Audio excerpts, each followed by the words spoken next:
ఐశ్వర్య, నేను నీకు నచ్చానా? నచ్చానా చెప్పు. ఏం చేస్తున్నావురా? కనిపించడం లేదా? నచ్చిన అమ్మాయి మెళ్ళ తాళి కడుతున్నాను. మన పరువు తీసి ఇంట్లో అమ్మాయిని పెళ్లి చేసుకుంటావా?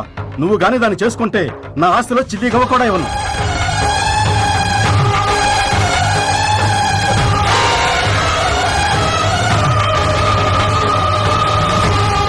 ఐశ్వర్య, నగలు తీసివు.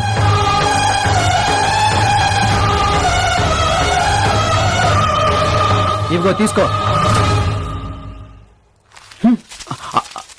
ఇదెందుకో తెలుసా? నీ ఇంట్లో తినడానికి ఖరీదు కట్టా. ఎంగిలిస్తరాకులు ఎరుకో.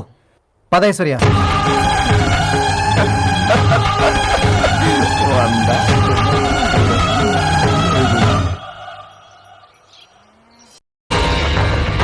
ఐశ్వర్య, నేను నీకు నచ్చానా?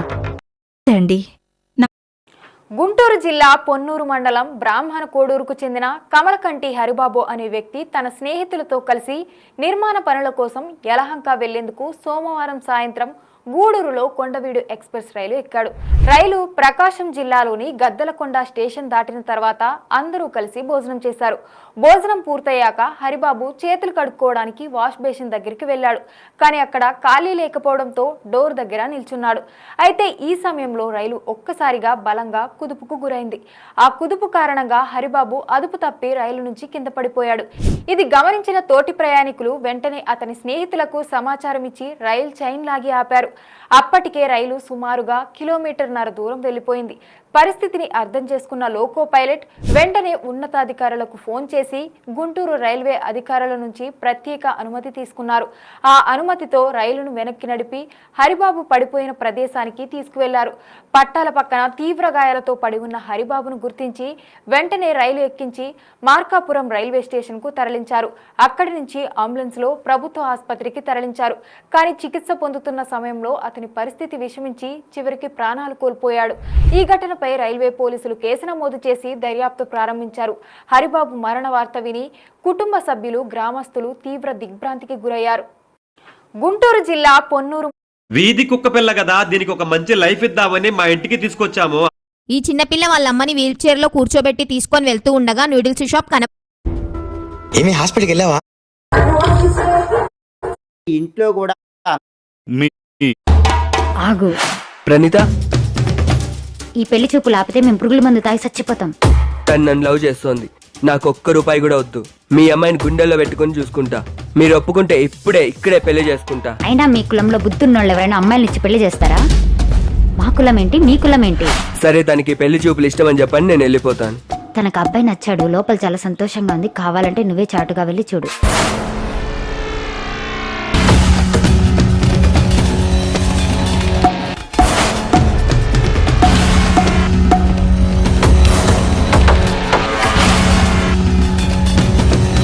చూసావుగా, వచ్చిన దారినే వెళ్ళు. అమ్మా, నేను సుజయ్నే పెళ్లి చేసుకుంటాను. మా శవాల మీద వెళ్ళి పెళ్లి చేసుకో. అమ్మాయికి సాలరీ ఎంత వస్తుంది? నెలకు 80,000 వస్తాయి. నువ్వు మాట్లాడినా? నేను సూటిగా మాట్లాడతా. నాకు డబ్బుతో ఏ ఇబ్బంది లేదు. తెలిసిన వాళ్ళన్నీ చెప్పారు బాబు. నాకు కట్నంగా 20 లక్షలు ఇవ్వాలి. ఇస్తాం బాబు. గోల్డ్ ఫోన్లో చెప్పాలేనన్నా, 40 తులాలు బంగారం ఇస్తారులే. 50 లక్షల రూపాయల సైట్ ఒకటి, 30 లక్షల రూపాయల కారు ఒకటి ఇవ్వండి చాలు. సైట్ గురించి ఏం చెప్పలేదే ఫోన్లో. ఒక్క నిమిషం. ఇలాంటి సంబంధం అవసరమా? నీకేం తెలియదు, నోరు మూసుకోవాలి. బాగుండేవాళ్ళు అలాంటి కులంతో కోని పెళ్లి చేసుకుని మా పరువు తీస్తావా? అప్పు చేసైనా ఈ పెళ్లి చేస్తాం. అప్పు ఎలా తీరుస్తారంటీ? ఈ ఇల్లు అమ్మేస్తాం. తను బాగుంటే చాలు. మీరు నోరు మూసుకోండి. ఈ మనిషి స్వీట్లు తీసుకొస్తానని వెళ్ళి అరగంట అయింది, ఇంకా రాలేదు. వాళ్ళకి డబ్బు ఉందని, కులం ఉందని అలాంటి వాళ్ళకి మీ అమ్మాయిని ఇచ్చి పెళ్లి చేస్తున్నారా? మీరే మీ అమ్మాయి గొంతుకు వస్తున్నారు. మీ కులం కాదని మీరు ఎలాగైతే నన్ను ఒక మనిషిలా చూడట్లేదు, వాడు కూడా మీ అమ్మాయిని ఒక మనిషిలా చూడట్లేదు. వాళ్ళకి మీ అమ్మాయి కేవలం ఒక్కసారి గొర్రె మాత్రమే. మీ అమ్మాయిని పెళ్లి చేసుకుంటే ఎంత లాభం వస్తుందని, ఎంత నష్టం వస్తుందని మాత్రమే ఆలోచిస్తున్నారు. మీ అమ్మాయి నాకు ఇవ్వకపోయినా పర్లేదు, వాడికిచ్చి మాత్రం మీ అమ్మాయి గొంతు కోయకండి. నాకు ఈ పెళ్లి ఇష్టం లేదు. మా లాంటి మంచి సంబంధం మీకు అసలు దొరకదు. మీలాంటి మంచి సంబంధం ఇప్పుడు నేను ఒప్పుకుంటే మా అమ్మ నన్ను ఇల్లు రోడ్డు మీద పడాలి. నేను గొంతు కోసం చావాలి. దయచేసి మీరు వెళ్ళండి. ఆగు. ఒక మాట చెప్పనా? ఎదురు చూడని ఇంటికి ఎన్నిసార్లు పిలిచినా వెళ్ళవద్దు. నిర్లక్ష్యం చేసే వాళ్ళ దగ్గర నిలబడొద్దు. మర్యాద లేని చోట మాట్లాడొద్దు. ప్రేమ లేని చోట ఆశపడవద్దు. చెప్పుడు మాటలు విని నిందించే వాళ్లతో వాదించొద్దు. ఐశ్వర్యంతో అహంకారంతో అలుసుగా మాట్లాడే వాళ్ళకి ఆమడ దూరంగా ఉందాం. ఎవరిని నిందించొద్దు, తప్పు పెట్టవద్దు. ఎవరి కర్మ వారిది. కాలమే వారికి సరైన సమాధానం చెప్తుంది. ఏమంటారు?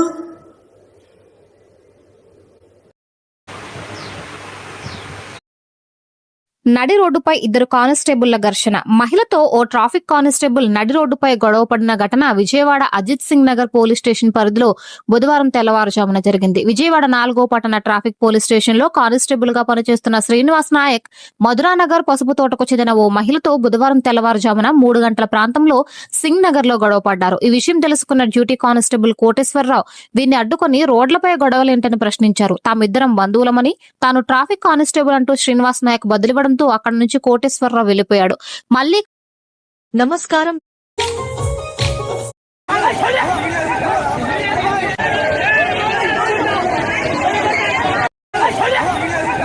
నందికి శివుడికి మధ్యలోంచి నడవడాన్ని కూడా శాస్త్రం అంగీకరించలేదు.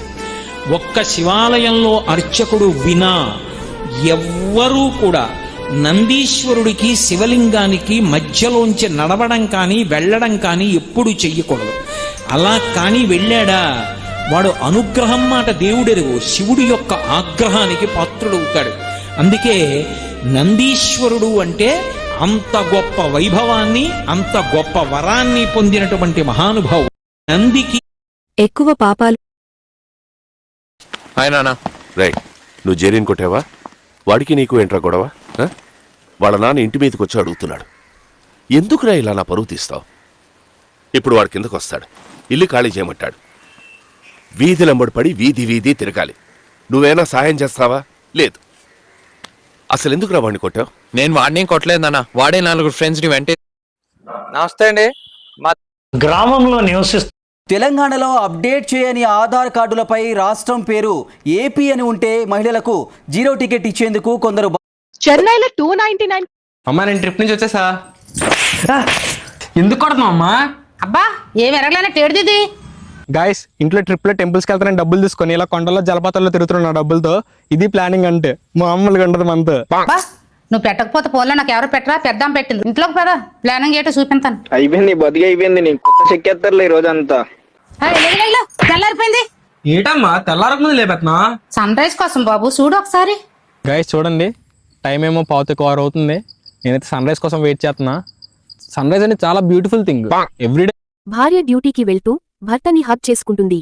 పనిమనిషి తన వీపు మీద మీ భర్త మీరు లేనప్పుడు మీ చెల్లితో బెడ్రూమ్ లోకి వెళ్తున్నాడు అని రాసి చూపిస్తుంది. వెంటనే పోలీస్ భార్య షాక్ అవుతుంది. ఏమైంది బేబీ అని భర్త అడిగితే, ఏం లేదు, నేను రావటానికి వారం పడుతుంది అంటుంది. నువ్వేం బెంగ పెట్టుకోకు, నీ ఉద్యోగాన్ని హ్యాపీగా చేసుకుని రా అంటాడు. సరే అని భార్య వెళ్ళిపోతుంది. తర్వాత పనిమనిషితో, నాకు రూంలో వర్క్ ఉంది, నువ్వు డిస్టర్బ్ చెయ్యకు అని లోపలికి వెళ్తాడు.